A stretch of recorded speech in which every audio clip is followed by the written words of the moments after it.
एक बड़े शहर में गुड्डू और बबलू दोनों भाई एक साथ रहते थे। दोनों भाइयों ने कॉलेज भी पूरा कर लिया। उनके परिवार में अब कोई नहीं था। वो अपने चाचा के यहां रहते थे। गुड्डू, अब हमारा कॉलेज भी पूरा हो गया। मुझे लगता है भाई कि अब हमें कोई बिजनेस कर लेना चाहिए। बबलू, हमें उसके लिए बहुत पैसे चाहिए होंगे जो हमारे पास नहीं है। गुड्डू, हम चाचा से पैसे ले लेते हैं। बबलू, उन्होंने हमें पढ़ाया लिखा है, हम उनसे पैसे कैसे ले सकते हैं? अब हमें कमाकर उन्हें देना चाहिए, क्योंकि चाचा ने ही मां बाप के जाने के बाद हमें पाला है।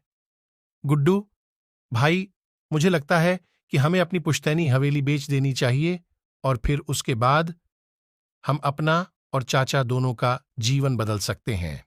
बबलू, हाँ, बात तो ठीक है। फिर कल सुबह अपने गांव राघवपुर के लिए निकलते हैं। वैसे भी वो हवेली खंडहर है, उसे रखने का कोई फायदा नहीं है। बबलू और गुड्डू सुबह की योजना बनाकर सो गए। अगली सुबह दोनों भाई उठकर राघवपुर के लिए बस में बैठकर निकल गए और कुछ घंटों बाद अपने गांव पहुंच गए। गुड्डू, अब यहां कैसे पता चलेगा कि हमारा घर कौन सा है? बबलू, चाचा ने बताया तो था कि जो सबसे बड़ा घर होगा वही हमारा घर होगा। गुड्डू, हाँ, और सबसे पुराना भी होगा। बबलू, कोई नहीं, चलकर ढूंढते हैं। दोनों भाई अपनी पुश्तैनी हवेली ढूंढ रहे थे कि तभी उन्हें एक आदमी राजू मिला। बबलू, अरे भाई, ये राघवपुर गांव ही है ना? राजू, नहीं, ये जनकपुर है। बबलू, लेकिन बस वाले ने तो यही उतारा था। राजू, जब बस वाले ने यहीं उतारा था तो यही होगा। बबलू, अजीब पागल है, जो पूछ रहा हूं उसका सीधा सीधा उत्तर नहीं दे रहा है। राजू, तुझे मैं पागल लगता हूं क्या बे? बबलू, ठीक है भैया, हमारी गलती है। अब हमें ये बता दीजिए कि यहां सबसे पुरानी हवेली के लिए रास्ता कहां से जाता है? राजू, मेरी उम्र बहुत ज्यादा हो गई है, लेकिन मैंने कभी इस रास्ते को कहीं भी जाते हुए नहीं देखा है। शायद जाना तुमको ही पड़ी हैगा। बबलू, ठीक है भाई, तुम हमें माफ कर दो, हम खुद चले जाएंगे, ठीक है? राजू, मेरी मर्जी, मैं तुम्हें माफ करूं या नहीं? बबलू, अजीब आदमी है यार। गुड्डू, चलो भाई चलते हैं, इसके सच में ही स्क्रू ढीले हैं। राजू अकेले ही खड़ी डीडीहे होकर हंसने लगा। गुड्डू और बबलू दोनों पुरानी पुश्तैनी हवेली को ढूंढने के लिए आगे बढ़ गए। दोनों राघवपुर की गलियों में इधर से उधर देख रहे थे, तभी उन्हें एक बड्डी सी हवेली दिखाई दी जो अब खंडहर बनने लगी थी। गुड्डू, ये हमारी हवेली जिसको हम ढूंढते ढूंढते पागल हो गए थे। बबलू, हाँ, चलो अब इसके अंदर चलते हैं और इसको 1-2 दिन में ही बेच देंगे। गुड्डू, हाँ, हमें इसे जल्द से जल्द बेचना होगा। दोनों भाई अंदर गए, तभी अंदर से एक बूढ़ा व्यक्ति भीखू निकल कर आया। भीखू, कौन है? इस खंडहर में आज कौन आया है? बबलू, काका, आप कौन हैं? हम इस घर के मालिक हैं, लेकिन आप कौन हैं? भीखू, इस घर के मकान मालिक। अरे, कम से कम मुझसे झूठ मत बोलिए। तुम्हें क्या चाहिए? मुझे ऐसे ही बता दीजिए। बबलू, काका, आप भी कमाल करते हो। जब आपको बता दिया कि हम ही इस घर के मालिक हैं, फिर भी आप बेवजह हमारा समय खराब कर रहे हैं। गुड्डू और काका, जवाब आपको देना चाहिए क्योंकि आप हमारे घर में रह रहे हो। हम इस हवेली के वारिस हैं। गुड्डू और बबलू। भीखू, ठीक है बच्चों, अगर तुम इस हवेली के वारिस होने का दावा करते हो तो ठीक है, मैं मान लेता हूं, लेकिन मैं इस घर की रखवाली करता आ रहा हूं। बबलू, ठीक है काका, आप हमारे परिवार के बारे में कुछ जानते हो क्या? भीखू, मैंने इस घर के मालिकों की सेवा की है, लेकिन मैं तुमको तभी कुछ बता पाऊंगा जब तुम परीक्षा में सफल हो जाओगे। बबलू, कैसी परीक्षा? भीखू, इस घर के मालिक ने एक पुश्तैनी कुल्हाड़ी इस हवेली में गाड़ दी थी। तुम्हें उस कुल्हाड़ी को उखाड़ना होगा। बबलू, लेकिन हम उस कुल्हाड़ी को क्यों उखाड़ेंगे? भीखू, क्योंकि अगर तुम उस कुल्हाड़ी को उखाड़ पाए तो यह साबित हो जाएगा कि तुम इस घर के असली वारिस हो। कुछ समझी? बबलू, नहीं, आप कैसी बातें कर रहे हैं? कुल्हाड़ी उखाड़ना भी इतना बद्धा काम होता है क्या कि उसी से हमारे बारे में पता चलेगा? भीखू, हाँ, अगर तुमने उसको उखाड़ डीएच दिया तो मैं मान जाऊंगा कि ये घर तुम्हारा ही है, क्योंकि इतने वर्षों से यहां अनेक दावेदार आ चुके हैं, लेकिन उस कुल्हाड़ी को कोई भी नहीं उखाड़ पाया है। बबलू, ये कैसी परीक्षा है? ये मेरे लिए अजीब है। भीखू, मैं तुम्हें तुम्हारे माँ बाप के बारे में भी बताऊंगा।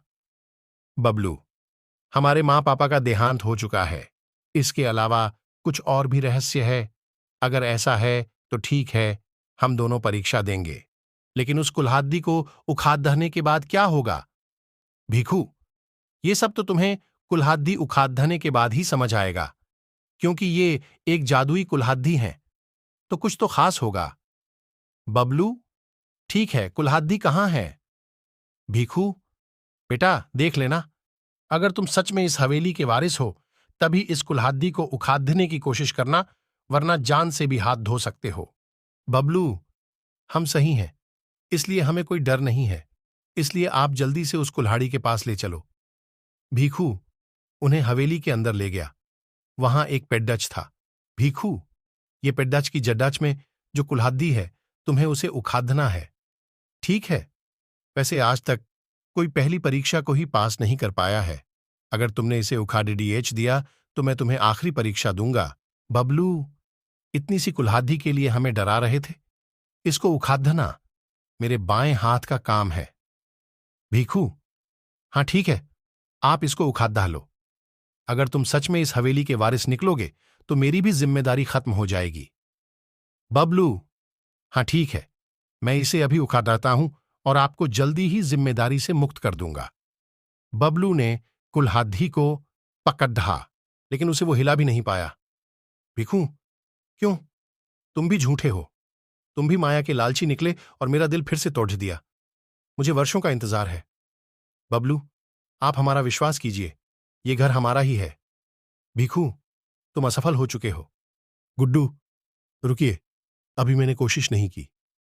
भीखू, ठीक है, तुम भी कोशिश कर लो, और आज आप कोशिश करके थक जाओ तो यहां से चुपचाप चले जाना, वरना मैं तुम्हारा भी वही हाल करूंगा जो मैंने बाकी सबका किया है। गुड्डू, उसकी जरूरत नहीं पड़ी रहेगी। गुड्डू ने भी कोशिश की, लेकिन कुल्हाड़ी इस बार भी नहीं हिली। भीखू निराशा देकर पीछे मुड़कर वापस अपनी टूटी खाट पर जाने लगा। गुड्डू और बबलू ने एक साथ कुल्हाड़ी को पकड़ा तो इस बार चमत्कार हो गया, क्योंकि इस बार बिना किसी मेहनत के कुल्हाड़ी हाथ में आ गई। अचानक से एक बहुत तेज आवाज आई। भीखू ने आश्चर्य से पीछे मुड़कर देखा। भीखू, तुम वापस आ गए? आज मैं बहुत खुश हूं, क्योंकि आज इस घर में भी फूल खिल गए। मैंने इसे इतने वर्षों से बंजर ही देखा है। मेरी आंखें तरस गई थीं। बबलू, वो सब तो ठीक है, अब आपको विश्वास हो गया। गुड्डू, लेकिन अब इस कुल्हाड़ी का क्या करना है? भीखू, इस कुल्हाड़ी से तुम्हारे माँ पापा की मुक्ति होगी। बबलू, हमारे माँ पापा तो इस दुनिया में नहीं है। भीखू, अभी तुम दूसरी परीक्षा भूल रहे हो, अब तुम्हें इस पेड्डी की जड्डी को काटना होगा। बबलू, बाबा, ये पेड्डा काटकर हमारे ऊपर गिर जाएगा, आप क्यों हमारा पागल बना रहे हो? इससे यह साबित हो गया है कि ये हवेली हमारी है। अब आप यहां से जाइए। भीखू, मेरे यहां से बाहर निकलते ही तुम जीवित नहीं रह पाओगे। गुड्डू, हाँ हाँ, बहुत हो गया, अब हमें डराने की कोशिश मत कीजिए। भीखू, तुम्हें अपने माँ पापा का सच जानना है कि नहीं? पहले तुम्हें पेड्डी की जड्डी डीएच काटनी होगी। गुड्डू ने कुल्हाड़ी हाथ में लेकर पेड्डी की जड्डीच काटनी शुरू कर दी, लेकिन पेड्डीएच की जड्डियाच पत्थर के समान थी, वो कट ही नहीं पा रही थी। गुड्डू को पसीने आ गए। फिर बबलू ने कोशिश की, वो भी थककर दूर बैठ गया, लेकिन गुड्डू ने हिम्मत नहीं हारी और फिर से कोशिश की, लेकिन इस बार उसकी मेहनत रंग लाई। पेड्डीच की जड्डाच कट गई और फिर उसमें से एक पीला प्रकाश निकला। देखते ही देखते पूरा घर पीले प्रकाश से भर गया, जिसके बाद पूरी हवेली नई हो गई और दोनों के माँ पापा भी बाहर निकल आए। वो भी आजाद हो गए। दोनों भाइयों को विश्वास नहीं हो रहा था कि वो अपने माँ पापा से मिल रहे हैं। पापा, मैं जानता था कि हमारे बच्चे हमें आजाद कराने आएंगे। माँ, आज वर्षों बाद मैं अपने बच्चों को देख पा रही हूं। आज मैं बहुत खुश हूं। हमने बहुत इंतजार किया है, ईश्वर ने आज हमारी सुन ली। बबलू, माँ पापा, ये सब कैसे हुआ? बताइए ना। पापा, आज से वर्षों पहले हम और तुम्हारे चाचा चाची गांव में रहते थे। दोनों भाई राम सिंह और अमर सिंह घर के आंगन में बैठे थे। भीखू भी वहीं पर खड़ी रहा था। अमर सिंह, भैया, मुझे घर में हिस्सा चाहिए। राम सिंह, अरे छोटे, तू ऐसी बातें कर रहा है? तू जो चाहेगा मैं दे दूंगा। लेकिन ऐसा क्या हुआ कि तू बंटवारे पर उतर आया? अमर सिंह, मुझे आपकी नीयत समझ आ गई है। मेरी कोई औलाद नहीं है, इसलिए आप अपने दोनों बेटों के लिए मेरी जायदाद भी हड़पना चाहते हैं। राम सिंह, छोटे, तुझे कोई भ्रम हुआ है। तू अपने बड्डे भाई पर ऐसा इल्जाम लगा रहा है। तुझे शर्म नहीं आती?